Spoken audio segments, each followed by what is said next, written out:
നമസ്കാരം. +2 NOS 11th ചാപ്റ്ററാണ് reading വിത്ത് understanding. ഇതിൽ നമ്മൾ ഡിസ്കസ് ചെയ്യാൻ പോകുന്നത് റീസ്റ്റോറിങ് ചൈൽഡ്ഹുഡ് എന്ന് പറഞ്ഞ ഒരു പോർഷനാണ്. ഇത് പണ്ടുള്ള കാലത്ത് ജീവിച്ചിരുന്ന പെൺകുട്ടികളുടെ അവസ്ഥയെക്കുറിച്ചാണ് ഇതിൽ വിവരിക്കുന്നത്. നമുക്ക് ഫസ്റ്റ് പാരയിൽ എന്താ പറയുന്നത് നോക്കാം. Girls in particular have no time for childhood. Much of the work that girls and younger children do is carried out in family, group or domestic settings. This is rarely perceived as labor. For example, the concept of child servitude implicitly excludes the domestic labor of girls. Although this may be full-time work, detrimental to development necessary for survival and equally inescapable. അതായത് കുട്ടിക്കാല ഓർമ്മകളെക്കുറിച്ചാണ് ഇതിൽ prescribe ചെയ്യുന്നത്. കാരണം പെൺകുട്ടികൾ എന്ന അവരുടെ കുട്ടിക്കാലം enjoy ചെയ്യാൻ കഴിയുന്നില്ല. ശരിക്കും പറഞ്ഞാൽ കാരണം പെൺകുട്ടികളായതുകൊണ്ട് അവർക്ക് വീട്ടുപണികളൊക്കെ ചെയ്ത് ഒതുങ്ങിക്കൂടേണ്ട ഒരവസ്ഥയാണ്. അത് വീട്ടുപണികൾ എന്ന് പറഞ്ഞിട്ടുണ്ടെങ്കിൽ അവരുടെ ഏജിനനുസരിച്ച് ഡിഫറൻസ് ചെയ്ത് കൊടുക്കും. അതായത് ഈ ടീനേജ് അല്ലെങ്കിൽ അതിനും താഴെയുള്ളവർക്കൊക്കെ ഓരോരോ ജോലി എന്ന് പറഞ്ഞിട്ട് വീട്ടിലത്തെ പണികളൊക്കെ തരം തിരിച്ചു കൊടുക്കും. അതൊക്കെ ചെയ്ത് വീണ്ടും ഒരു സൈഡിലായിട്ടോ അല്ലെങ്കിൽ കളിക്കാനോ അങ്ങനെയൊന്നും ഒരു സ്വാതന്ത്ര്യമില്ലാണ്ട് ഇൻഡിപെൻഡൻ്റ് ആയിട്ടുള്ള ഒന്നുമില്ലാണ്ട് ഒരു സ്വതന്ത്രമായിട്ടൊരു താല്പര്യങ്ങളോ അല്ലെങ്കിൽ സ്വതന്ത്രമായിട്ടൊന്ന് കളിക്കാനോ ഒന്നും കഴിയാണ്ട് വീട്ടുപണികൾ മാത്രം ഈ 24 hours വീട്ടുപണികൾ മാത്രം ചെയ്ത് ഒതുങ്ങിക്കൂടേണ്ട ഒരവസ്ഥയാണ് പണ്ടുള്ള കാലങ്ങളിൽ നിന്നാണ് പറയുന്നത്. അതായത് according to the past period, അതായത് പണ്ടുള്ള കാലത്തെ കാര്യങ്ങളാണ് പറയുന്നത്. പെൺകുട്ടികൾ വീട്ടുജോലികൾ മാത്രം ചെയ്യുന്ന ഒരു ഉപകരണമാണ്. പണ്ടുള്ള കാലങ്ങളിൽ ഇതൊരു പെൺകുട്ടിയുടെ കടമയാണെന്ന രീതിയിലാണ് എല്ലാവരും നോക്കിക്കണ്ടിരുന്നത്. കാരണം പണ്ടുള്ള വലിയ ആൾക്കാരൊക്കെ പറയും, പെൺകുട്ടിയല്ലേ, നീ ഇതൊക്കെ ചെയ്ത് തന്നെ ആവണം, നീ ഇത് നാളെ ഒരു വീട്ടിൽ പോകുമ്പോൾ നമ്മളിത് ചെയ്ത് പഠിക്കണം, എന്നാലേ നമുക്ക് നാളെ സന്തോഷമായിട്ട് ജീവിക്കാൻ കഴിയുള്ളൂ, ആണുങ്ങൾ ഇതൊന്നും ചെയ്യേണ്ട കാര്യമില്ല എന്നുള്ള ഒരു രീതിയിലാണ് കാരണവന്മാരൊക്കെ പണ്ടുള്ള കാലങ്ങളിൽ സംസാരിക്കുക. ഇപ്പോൾ എഡ്യൂക്കേഷനും അങ്ങനെയുള്ള കാര്യങ്ങളൊക്കെ കിട്ടുന്നതും കൊണ്ട് പെൺകുട്ടികൾക്ക് കുറച്ചൊക്കെ അറിവൊക്കെ വെച്ച് തുടങ്ങി. പക്ഷേ പണ്ടുള്ള കാലം എന്ന് പറഞ്ഞിട്ടുണ്ടെങ്കിൽ കുട്ടികളെയൊക്കെ നോക്കി വീട്ടിൽ തന്നെ ഇരിക്കുക. അപ്പോൾ അനിയനോ അനിയത്തിമാരൊക്കെ ഉണ്ടായില്ല, അവരെയൊക്കെ നോക്കിയിരിക്കുക. വിദ്യാഭ്യാസമൊന്നും നല്ലപോലെ കിട്ടിയിരുന്നിട്ടില്ല. അപ്പോൾ ഇതൊക്കെയാണ് ഇതിനകത്ത് പറയുന്നത്. ഇതൊരു പെൺകുട്ടിയുടെ കടമയാണെന്ന രീതിയിലാണ് എല്ലാവരും സംസാരിക്കുക. കാരണം 24 മണിക്കൂർ ഈ പെൺകുട്ടി എന്താ പറയുക ജോലി ചെയ്യണം, വീട്ടിലത്തെ കാര്യങ്ങളൊക്കെ ചെയ്ത് നോക്കി നടത്തി കൊണ്ടുപോകുന്നതാണ് പണ്ടുള്ളവർക്കൊക്കെ ഇഷ്ടപ്പെട്ടിരുന്നത്. അങ്ങനെ ഒരു കൺസെപ്റ്റ് ആയിരുന്നു പണ്ടുള്ള കാലങ്ങളിലൊക്കെ ഉണ്ടായിരുന്നത്. ഇതിനകത്തൊരു വേർഡ് പറയുന്നത് ചൈൽഡ് സെർവിറ്റ്യൂഡ് എന്ന് പറഞ്ഞിട്ടുണ്ടെങ്കിൽ under the control of someone else, അതായത് ബാലവേല എന്ന് പറയും. ബാലവേല, ഒരാളുടെ കീഴിൽ ചെറുപ്പത്തിൽ ജോലി ചെയ്യുക. അടുത്ത പാരഗ്രാഫിൽ എന്താകുന്നു കൊടുത്തിരിക്കുന്നത് നോക്കാം. Perhaps this blindness to girls' work is because non-remunerative and nurturing tasks do not have a visible market value. അതായത് ഈ പെൺകുട്ടിയുടെ കാര്യത്തിൽ എന്താ പറയുക ചുറ്റുമുള്ളവരൊക്കെ അന്ധരാവുകയാണ് ചെയ്യുന്നത്. കാരണം പെൺകുട്ടികൾ ചെയ്യുന്ന ജോലി പ്രതിഫലം കിട്ടാത്തതും പരിപോഷിപ്പിക്കാൻ പറ്റാത്തതൊക്കെ ആയ ഒന്നാണ്. അവരുടെ ചുമതലയായിട്ടാണ് മറ്റുള്ളവർ കൂടി നിൽക്കുന്നവരും അടുത്തുള്ളവരൊക്കെ ആയിട്ടുള്ള സഹപാഠികളൊക്കെ കാണുക. അത് പെൺകുട്ടിയല്ല, അവർ ചെയ്യേണ്ട കടമയല്ലേ എന്ന് പറയും. കാഷ്വലായിട്ട് നമ്മളാണെങ്കിൽ പോലും അങ്ങനെ പറയും.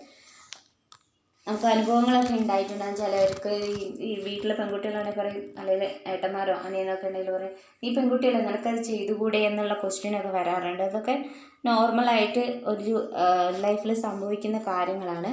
പിന്നെ എക്സാമ്പിൾ കൊടുത്തിട്ടുണ്ട്. ജയ്പൂരിൽ വർക്ക് ചെയ്യുന്നൊരു പയ്യൻ്റെ ബുദ്ധിമുട്ട്, അതായത് ഒരു ബാലവേല ചെയ്യുന്നൊരു കുട്ടിയുടെ ബുദ്ധിമുട്ട് ആൾക്കാർ സംസാരിക്കുന്നുണ്ട്. പക്ഷെ മലയുടെ മുകളിൽ പോയിട്ട് പുല്ലൊക്കെ വെട്ടിക്കൊണ്ടുവരുന്നൊരു മൗണ്ടൻ സ്ലോപ്പാണ്. അവിടെ നിന്നും ഒത്തിരി ദൂരമുള്ള ആ മൗണ്ടൻ സ്ലോപ്പിൽ നിന്നും പുല്ല് വെട്ടിക്കൊണ്ടുവരുന്ന ഒരു പെൺകുട്ടിയുടെ ബുദ്ധിമുട്ടോ കഷ്ടപ്പാടിനെ കുറിച്ചൊന്നും ആരും പറയുന്നില്ല. കാരണം അത് ഒതുക്കപ്പെടുകയാണ്, അത് പെൺകുട്ടീൻ്റെ കടമയാണ് എന്നുള്ള രീതിയിൽ അത് ഒതുക്കപ്പെടുകയാണ് എന്നാണ് പറയുന്നത്. ബാലവേല എന്ന കാര്യത്തിൽ ആൺകുട്ടിയുടെയും പെൺകുട്ടിയുടെയും ജോലി ഒരുപോലെയാണ് നോക്കിക്കാണുന്നത്. പക്ഷെ പെൺകുട്ടി ഇതൊക്കെ ചെയ്യേണ്ടവളാണ് എന്നൊരു അബോധമാണ് എല്ലാവരിലും. അതൊരു എന്താ പറയുക ബോധവൽക്കരിക്കപ്പെടാത്തൊരു കാര്യമാണ്. പെൺകുട്ടിക്ക് ഇത് തന്നെ ചെയ്യണം, പെൺകുട്ടി ഇത് തന്നെ ചെയ്താവണം എന്നുള്ളൊരു കൺസെപ്റ്റിലാണ് പലരും ജീവിക്കുന്നത്. ഓവറോൾ മെജോറിറ്റി ആയ കുട്ടികൾ ജോലി ചെയ്തിരുന്നത് വീട്ടുജോലികളും അതുപോലെ തന്നെ പുറം പണികൾക്കും ഒരു ദാക്ഷിണ്യം കാട്ടിയിരുന്നില്ല പണ്ടുള്ള കാലങ്ങളിൽ നിന്നാണ് പറയുന്നത്. ചെറിയ മക്കളെ നോക്കുന്നതും, അതായത് കന്നുകാലികളെ നോക്കുന്നത്, അല്ലെങ്കിൽ വിറകുകൾ പോയിട്ട് പുറത്ത് പോയിട്ട് വിറകുകളൊക്കെ വെട്ടി ശേഖരിച്ച് നാളത്തെ ഫുഡിന് വേണ്ടിയിട്ടുള്ള വിറകൊക്കെ ശേഖരിച്ച് തലയിലൊക്കെ ചുമന്ന് ഇങ്ങനെ കൊണ്ടുവരും. അതൊക്കെ നമുക്ക് കണ്ടിട്ടുള്ള കാഴ്ചകളൊക്കെയാണ്. ഇപ്പം ഇന്നത്തെ കാലത്ത് കാണുന്നില്ല, കാരണം എഡ്യൂക്കേറ്റഡ് ആണ്. പെൺകുട്ടികളൊക്കെ ഏറെക്കുറെ എഡ്യൂക്കേറ്റഡ് ആയതുകൊണ്ട് അവർക്കൊക്കെ ഒരു അവയർനെസ് ഉണ്ട്, എന്താണ് എങ്ങനെ ജീവിക്കണം എന്നുള്ള ഒരു അവയർനെസ് ഒക്കെ വന്നതിന് ശേഷം അവരൊക്കെ കുറച്ച് ഭേദപ്പെട്ട നിലയിലാണ് ജീവിക്കുന്നത്. ഈ ഒരു ബാലവേല എന്ന് പറയുന്നത് ഇന്ത്യയിൽ കൂടുതൽ എതിർത്തിരുന്നതാണ്. കൂടുതലായിട്ട് തമിഴ്നാട്ടിലെ ശിവകാശിയിലെ തീപ്പെട്ടി കമ്പനിയിലും ഫിറോസാബാദിലെ ഗ്ലാസ് കമ്പനിയിലുമാണ് ഈ ചെറിയ പിള്ളേരായി കൊണ്ട് വർക്ക് ചെയ്യിപ്പിക്കുന്നത് കൂടുതലായിട്ട് നമ്മൾ കണ്ടിട്ടുള്ളത്. അപ്പോൾ എന്തെന്നാണ് പറയുന്നത്, ഇതൊക്കെ ഇന്ത്യയിൽ ഫോക്കസ് ചെയ്തിരുന്നു.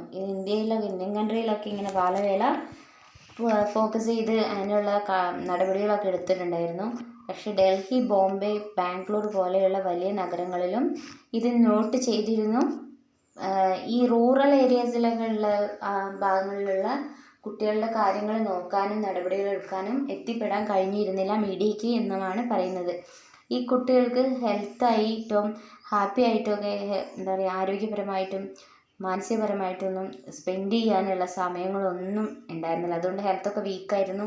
ജോലി ചെയ്ത് കഷ്ടപ്പാടുകൾ കൊണ്ട് എന്താണ് അവർക്ക് സന്തോഷം എന്താണെന്നുള്ളതൊന്നും അറിയാൻ കഴിഞ്ഞിട്ടില്ല അവരുടെ ജീവിതത്തിൽ. ഈ ഒരു ബാലവേല എന്ന് പറയുന്നത് റൂറൽ ഏരിയയിലാണ് കൂടുതലായി കാണപ്പെടുന്നത് എന്നാണ് പറയുന്നത്.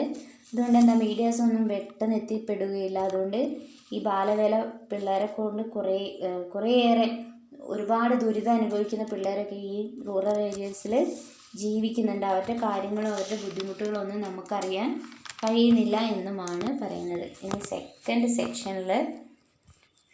സെക്ഷനിൽ എന്താ കൊടുത്തിരിക്കുന്നത് നമുക്ക് നോക്കാം.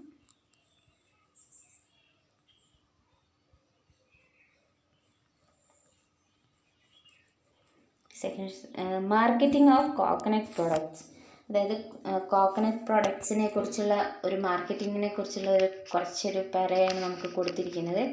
അതായത് തേങ്ങയെ കൊപ്രയാക്കി അതിൽ നിന്നും കിട്ടുന്ന എക്സ്ട്രാക്റ്റാണ് കോക്കനട്ട് ഓയിൽ എന്ന് പറയുന്നത്. നമുക്ക് കേരളത്തിൽ നല്ല പൊതുവെ വെളിച്ചെണ്ണയോട് കൂടുതൽ ആരാധനയും വെളിച്ചെണ്ണയോട് കൂടുതൽ ആത്മസമർപ്പണം എന്ന് പറഞ്ഞ പോലെ എല്ലാവർക്കും ഇഷ്ടപ്പെടുന്ന ഒരു ഓയിലാണ് വെളിച്ചെണ്ണ. അപ്പോൾ അതിനെക്കുറിച്ചാണ് നമ്മളിവിടെ പറയുന്നത്. അതായത് ഈ കൊപ്രയാക്കിയതിന് ശേഷം അതിൽ നിന്നും കിട്ടുന്ന എക്സ്ട്രാക്റ്റാണ് കോക്കനട്ട് ഓയിൽ. അത് 6.9 ലാക്ക് കോക്കനട്ടിൽ നിന്നും 4.5 ലാക്ക് ഓയിലാണ് പ്രൊഡ്യൂസ് ചെയ്യുന്നത്. ഇത് തമിഴ്നാട്ടിലും കേരളത്തിലും 90% ഓയിൽ പ്രൊഡ്യൂസ് ചെയ്യുന്നുണ്ടെന്നാണ് പറയുന്നത്. കോക്കനട്ട് ഓയിൽ കേരളത്തിലും എല്ലാവരും യൂസ് ചെയ്യുന്ന ഓയിലാണ്. പക്ഷേ വില കൂടിയത് കൊണ്ട് നമ്മൾ കോക്കനട്ട് ഓയിലിന് പകരം സബ്സ്റ്റിറ്റ്യൂട്ടായിട്ട് പാം ഓയിൽ അല്ലെങ്കിൽ പാം കർണൽ എന്ന് പറയുന്ന എണ്ണയൊക്കെ ഉപയോഗിക്കുന്നുണ്ട്. കാരണം ഇത് ചീപ്പ് റേറ്റിൽ നമുക്ക് മാർക്കറ്റിലൊക്കെ അവൈലബിൾ ആയതുകൊണ്ട് ഈ വെളിച്ചെണ്ണയേക്കാളേറെ കൂടുതൽ ഉപയോഗിക്കുന്നത് പാം ഓയിലാണ്. അതുകൊണ്ട് തന്നെ ഈ ഇന്ത്യയുടെ ഇറക്കുമതി വിൽപ്പനയിൽ പാം ഓയിലിനൊരു ആധിപത്യം സ്ഥാപിച്ചിട്ടുണ്ട് എന്നാണ് പറയുന്നത്.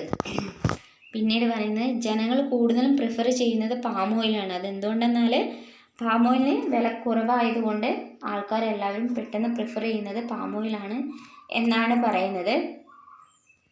ആൾക്കാർക്ക് കൂടുതലായിട്ടും കോക്കനട്ട് ക്രീം, അതുപോലെയുള്ള കോക്കനട്ട് വാട്ടർ ഇതിനോടൊക്കെ തന്നെയാണ് ഇഷ്ടം കൂടിയേക്കാം എന്നാണ് പറയുന്നത്. ഇത് ഇഷ്ടമാണല്ലോ, കേരളീയർക്ക് പൊതുവെ ഇഷ്ടമാണ്.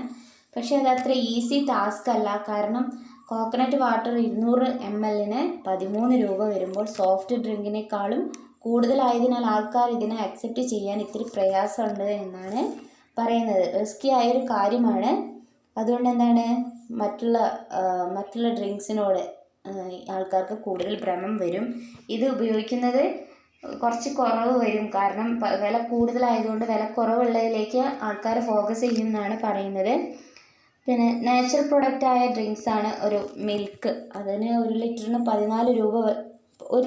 14 രൂപയുള്ളപ്പോൾ ഒരു കോക്കനട്ട് വാട്ടറിന് 13 രൂപയാണ് വരുന്നത് 200 ml. അതുകൊണ്ട് ആൾക്കാരത് വാങ്ങുമോ എന്ന സംശയമായ ഒരവസ്ഥയാണ് ഇന്ന് നമുക്കുള്ളത് എന്നാണ് പറയുന്നത്. ഇത്രയുമാണ് ഈ ചാപ്റ്ററിൽ പറഞ്ഞിട്ടുള്ളത്. എല്ലാവർക്കും മനസ്സിലായെന്ന് വിചാരിക്കുന്നു. ചെറിയൊരു പോർഷനാണ്. Thank you.